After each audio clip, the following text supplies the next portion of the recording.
Pada kondisi-kondisi ketika seseorang mengalami suatu bed rest yang cukup lama sehingga atrofi pada otot-ototnya terjadi, atau dengan kata lain ototnya menjadi mengecil. Kemudian hal ini juga bisa terjadi pada mereka yang berada pada kelompok usia lanjut di mana ototnya mengalami atrofi atau mengecil karena proses penuaan. Nah, menariknya kondisi ini juga bisa terjadi pada mereka yang sedang melakukan diet atau berusaha menurunkan berat badannya dengan melakukan restriksi kalori yang ketat dan melakukan olahraga, namun hanya olahraga aerobik. Nah, ini suatu kondisi yang bisa kita perhatikan bersama sehingga sesungguhnya masih bisa dihindari. Nah, apa yang dijumpai kondisi secara klinis? Jadi secara klinis tubuh akan terlihat normal atau cenderung kurus, tetapi pada beberapa bagian tubuh itu biasanya bergelambir, artinya ada bagian-bagian tubuh yang tidak padat, tetapi justru terlihat bergelambir, dan itulah sesungguhnya lemak yang ada dalam tubuh kita. Nah, mengapa itu bisa terjadi? Itu muncul pertanyaannya.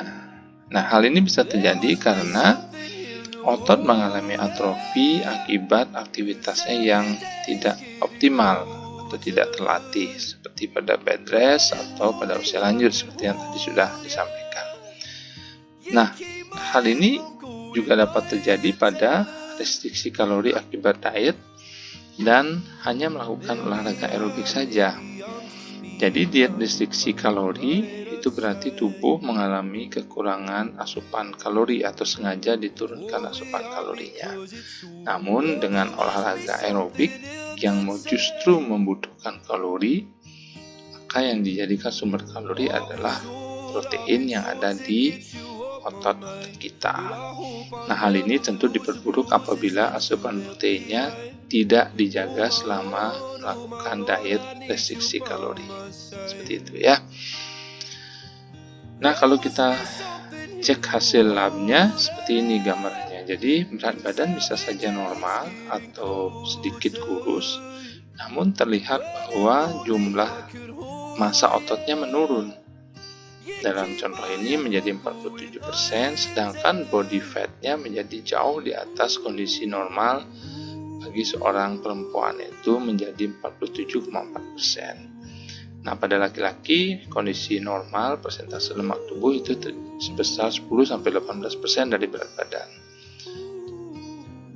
Nah, apa artinya? Jadi sekali lagi ini suatu kondisi kesehatan yang semu, dalam artian berat badan bisa saja ideal atau bahkan kurus, namun sesungguhnya lemak masih tetap ada dalam tubuh kita.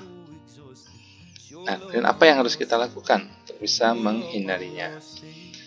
Jadi yang pertama adalah secara prinsip diet restriksi kalori harus tetap diikuti dengan asupan protein yang cukup, kurang lebih 1,6 mg per kilogram berat badan per hari.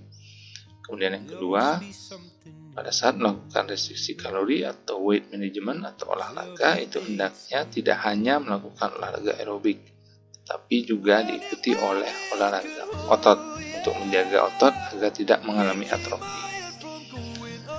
Kemudian yang ketiga, kita harus melakukan pengukuran komposisi lemak tubuh sehingga diketahui nilainya di awal latihan ataupun setelah melakukan latihan selama beberapa periode waktu tertentu, seperti itu. Jadi itu yang harus kita lakukan secara prinsip. Kemudian apa langkah selanjutnya?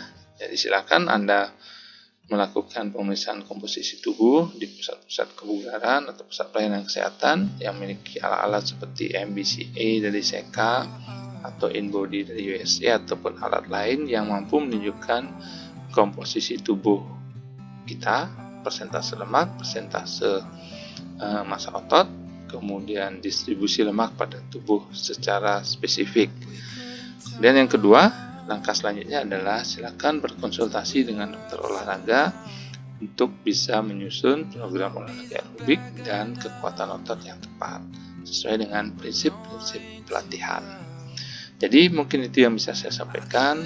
Apabila ada pertanyaan dan komentar, silakan dicantumkan di kolom komentar yang mungkin akan bisa kita bahas pada pertemuan berikutnya. Sekian dan terima kasih, semoga bermanfaat.